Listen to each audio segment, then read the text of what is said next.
Hello ladies and gentlemen, and welcome to Kerbal Space Program. We're starting a new save today. Welcome to the Interplanetary Chase, our journey through the cosmos where science meets adventure and ambition knows no bounds, probably. In this series, we'll tackle the ultimate challenge of mastering interplanetary exploration, and we'll try to reach every single planet in the Kerbal solar system. I don't doubt it's going to be a bit of a ride. I think there's going to be some explosions, some epic fails, some awesome wins, and yeah, that's kind of a goal of this series, really, to kind of see how well we can engineer stuff. And what better place to start than just the good old Mark 1 command pods with our best badass here being Jebediah Kerman as we get about on a EVA. We take a surface sample worth 9 science if we keep the experiment. We will also take a EVA report. I don't think a spacesuit was entirely necessary to get here, says Jeb. I think it was, because without this space program, Jeb, we'd have no space center to take a report from. As we buckle him back in there, we take a crew report. You record your crew's assessment of the situation.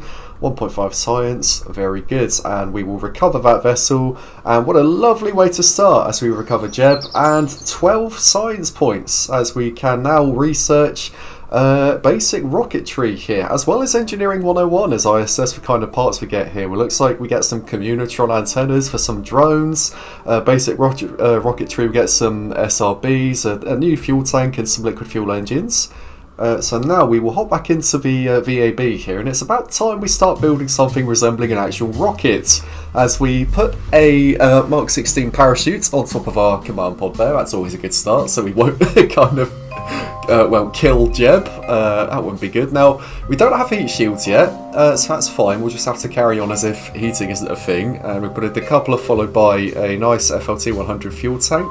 I'm also playing with the restock mods, if you can call it that. It changes some of the current parts in KSP to be a bit higher poly. It changes a few stats, and it also adds a few parts as well, which are very stock-like, and I think it's a very good mod, and I've been playing with it quite often these days. I actually consider it stock now, even though I know it's not, just because of how high quality it is, as we put an SRB below our what could essentially be our transfer stage, even though we're not really going anywhere, setting rigid attachment in all parts just to make sure that we're not going to, wobble and blow up in the atmosphere.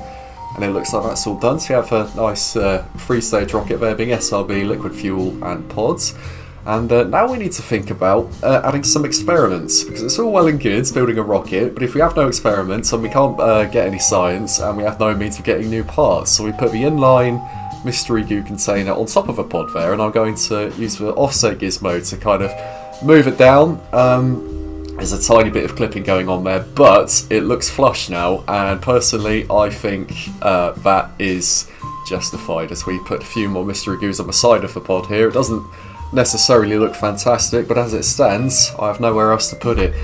In fact, same could be said about these 2 thermometers that we are also adding here, as we put the rest of the rocket back on and we arrange our staging. So we have SRB, liquid fuel engine, decouple the SRB, decouple the pod, followed by our parachute, and we save and we go for the launch here. Now Jeb, are you ready to go? What a shame, because before that we need to do some experiments, as we take a temperature sample, we take a mystery goo observation.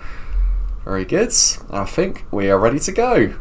So we fire the SRB and absolutely shoot upwards here as we start something resembling a gravity turn, courtesy of these tiny little fins. Not that, I intend on getting into orbit. By all means, I'm going to perform a gravity turn and almost follow the same flight plan as if we were trying to reach a stable curve in orbit, but we don't have the fuel for that, put simply, as the SRB runs out of fuel there. So we decouple, start firing that pug engine there. A little bit of time acceleration going on because, well, obviously it's a little bit boring. If you've seen any Kerbal Space Program gameplay, I don't doubt that you've seen this kind of thing happen before. And as you can see, we're just trying to keep our nose pointing prograde here to minimise drag as we break our way through the upper layers of Kerbin's atmosphere. And I'm switching to the manoeuvre modes here so we can keep an eye on our apoapsis and periapsis. Need to fire that engine a few times to keep our apoapsis above the Kármán line, being 70 kilometers there. And obviously with us still being in the atmosphere, there's a little bit of drag, which is reducing our apoapsis slightly. So once again, we do need to burn our engine. And we've now got a nice little apoapsis of 75 kilometers. So we are technically on our way into space. As we continue our ascent here. Matter of playing the waiting game. And Jebediah, down in the corner there, is having the absolute time of his life. The first Kerbal breaking the Kerbal atmosphere.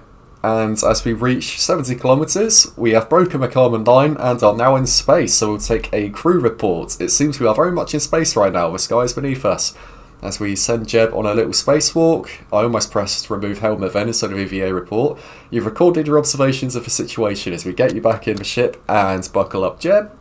Very good. And it's at this point where we're going to continue burning prograde, or at least towards the horizon, just to see if we can get our just to see if we can kind of get our periapsis to 70 kilometers on the other side of Kerbin. But given our current delta V, we don't have the fuel, put simply. As you can see, our current orbital speed is around 1,200 meters per second, whereas we only have 200 meters per second of delta V left, and Kerbin's orbital speed at around this altitude is roughly 2,400 meters per second. So we are not getting into orbit anytime soon. However, having saying that, we are very much in space, and we've got quite a bit of velocity to play with here. So obviously at this point we are descending, we're heading towards our periapsis, which is in the negatives, meaning we are very, very much going down.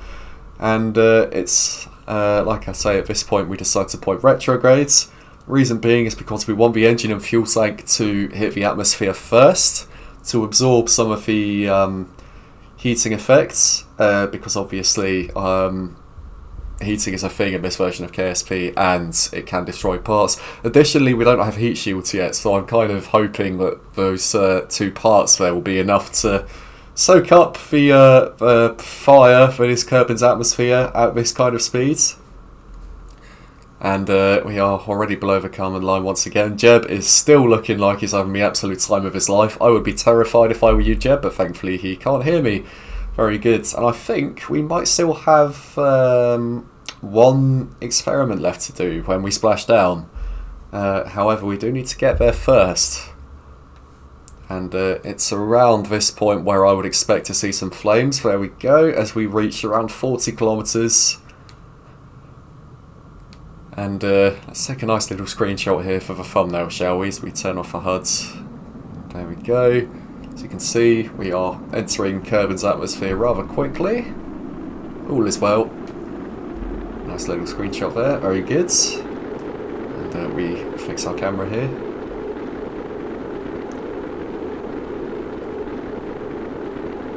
.20-ish kilometers, here we go. And as you can see, the SRB is now, not the SRB, the engine is starting to go through some of the heating effects as we enter the thicker part of Kerbin's atmosphere. However, we do start to slow down enough to the point where it's not enough to destroy the part.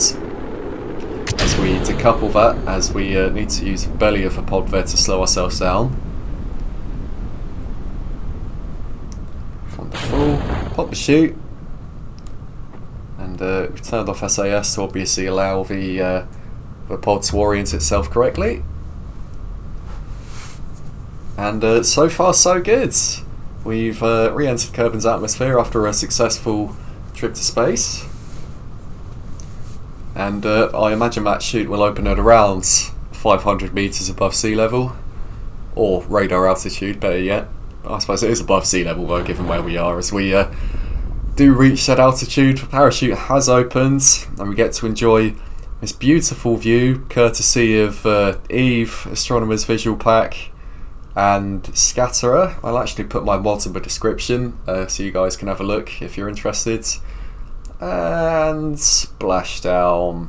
There we go, lovely. So, Jeb has returned back to Kerbin. We still have a mystery goo container to look at and see what that does in the sea. So obviously we'll try and lay the pod down. However, that inline container is kind of pushing us back upright, which isn't too bad. The goo escapes into the water. You don't say. Who would have thought? and we have no more thermometers to use. They've all got stored data as it is. So I'd say let's take Jeb on another little EVA, a little spacewalk, or a sea walk in this case. You've taken a sample of the water. It appears to dramatically increase the surface humidity of anything it touches. EVA report. I don't think a spacesuit was entirely necessary to get it here. I think it was, Jeb, because you were in space for a little bit there, and I think you would have liked a spacesuit. As we recover the vessel. And that was our first successful trip into space, as we gather 63.5 science, taking us up to a nice total of 66.5. And I think we might have enough to purchase a few nodes in the R&D centre now, as we recover Jeb as well. Into the R&D facility we go. Now, general rocketry, stability and survivability, I believe, are the options we have available to us. I do want stability because that gives us fins and radial decouplers. The survivability comes with heat shields and other experiments. You also have some landing legs, some service bays, some radial parachutes that should be quite useful, so we're absolutely going to get that. And we have 51.5 science points left, so we can either move on to basic science and get some more experiments, or general rocketry and stability there. And at any rate, I think we may actually get both of these. The reason being is because we can afford it, and we don't want to go ahead and kill any of our Kerbals just yet. And that takes us down to 13 science, and it opens up 5 new nodes for us to possibly look into as we have a look at advanced rocketry here with some slightly larger fuel tanks. General construction has the launch pad stabilizers there, the launch stability cranes, and that will be very useful when we get around to building some slightly heavier rockets, some slightly larger vessels. And looking at basic science, I see the experiment return unit, which I've never seen before, so I thought that was quite interesting, and we'll certainly have a look at that as we go back to the vehicle assembly building here. And based on that last trip, I think we can go ahead and build a new version of this rocket with some slightly better parts, as we obviously go ahead, first things first, put a heat shield on there, very good.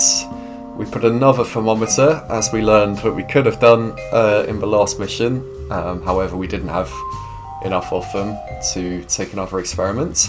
Slightly larger fuel tank on the top stage there, a slightly bigger engine. We're going for the LVT-15 Valiant, which is the first in the LV series of engines, or maybe not, we are going for a Reliant. I can't remember these things, as we rename this one to the Mark 1B, because it's more or less the same vehicle. And it's at this point where I realise we do have the service bays. However, I will show you what I'm going to do once we finish building the rocket here, as we have the Thumper SRB, the nice big one, and we're going to use this as our ascending stage. Reason being is it's quite powerful, we've got quite a bit of thrust, and we have some bigger fins there to make up for the additional mass. Once again, rigid attachment on all parts. Going to reskin a few bits so they fit in a little bit nicer. And there we go. So obviously we're going to move that heat shield for now, and we're going to put a few more experiments here, being the press map barometer, and there's also the service bay. As you can see, we can open that up, and I decided to try and move some experiments into the service bay. As last flight demonstrated, they were very much sort of exposed to atmospheric re-entry heat, and we don't want our experiments to get destroyed, because that kind of defeats the point of bringing them with us in the first place here. So I'm kind of assessing where we can put these, how they will fit, and I decide to try and put them vertically here in the service bay. I will need to move them forwards using the offset gizmo so they don't clip outside of the part, as you can see. I think that's looking a bit better. Wonderful. And the thermometers, I'm thinking of moving them inside as well. Reason being is because, once again, I don't want them exposed to the elements as we re-enter Kerbin's atmosphere. And we're going to move those down so they're not quite as kind of ugly within the service bay. Now, I have nowhere to put the barometers here. In hindsight, I have thought of a way to do that, but for now, they are going to have to be outside of the pod. We will clip them inside slightly, just so it looks like they're meant to be there. However, it's still not as pretty as I would like. However, we're about done with the service bay here. And we're going to go ahead and obviously put some radial parachutes on the SRB just to demonstrate the fact that we may or may not be able to reuse this. And then we obviously need to sort our staging properly. All looks well. Obviously we move the engine to fire when we decouple the booster, but otherwise that's fine as we do some fiddling with the names here just to make it a bit clearer as to what's what. And obviously we have the Mark 1 A, which was the first rocket we built, hence why it's first try. We're going to delete the last one, switch back to the Mark 1 B, and we're about ready. So we save, go for the launch, and Jebediah is once again ready to go as we throttle up and fire that SRB eventually. Although before anything, we do need to take a barometer reading from the launch pads worth 3.6 science. So we're going to keep that experiment, and now we will fire that SRB. Up we go. Once again, slightly time accelerated. You've seen this before. You don't need to see the whole thing.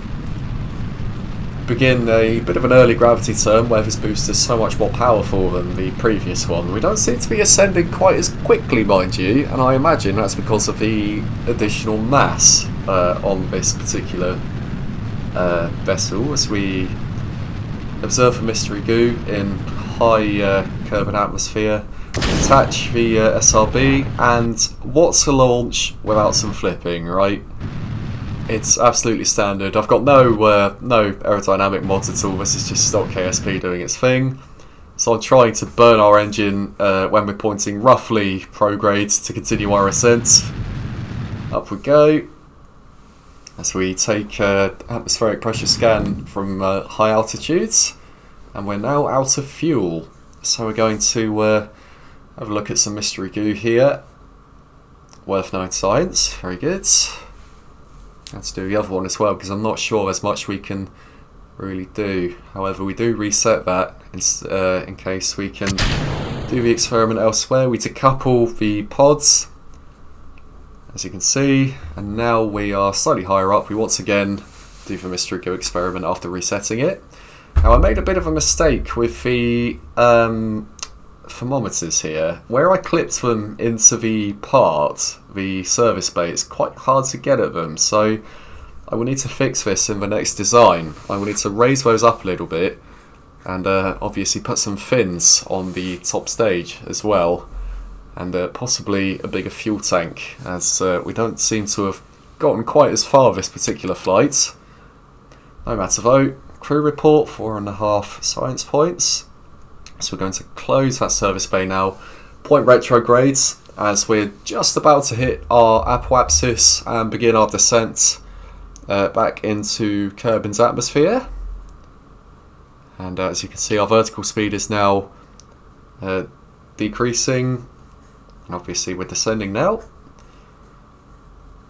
So we're going to keep that progrades pointed upwards, retrogrades obviously on the pod pointing there, so the heat shield will hit the atmosphere first. And that is very much what is going on. We logged some pressure data during our re-entry just to see what's going on. We're not going as quick, so the heating effects were nowhere near as bad. However, having said that, I think it is still a good idea for us to keep that heat shield in place. Fire the parachute, and once again, this is going quite well as our debris beneath us crashes into the oceans of Kerbin here. Parachute deploys, and we are almost at the stage of saying mission complete as we once again splash down in the waters of Kerbin. We're going to open that service bay so we can do a few more experiments before we recover the vessel. I must say, it's a little bit bouncy here, owing to the oceans of Scatterer. However, it looks very, very pretty, so I can't really complain. as we are trying to find the thermometers of which we haven't already used to log some data. So there should be one at the bottom as well. However, I am having some minor difficulties getting at those, so once again I will fix this in the next episodes when we do a few further modifications to this ship, and we're making sure we've done all the experiments we can by this point. They're all saying, would you like to reset this? Which is all good. So little EVA for Jeb, surface sample, we already have one, but no harm in getting another one. Crew report gives us no extra science, so we're about done. We're going to recover that vessel, and we've gained another 62.5 science points, taking us up to a nice total of 76, as Jebediah Kerbal is ready for his next assignment here, as we look through our R&D tree and see what else we can get. Anyway, with this, thank you guys ever so much for watching the first episode of the Interplanetary Chase. If you want more content like this, please feel free to like and subscribe for any further updates on the series. We'll unlock another node in the next episode, so again, thank you for watching, fly safe, and I'll be seeing you guys soon.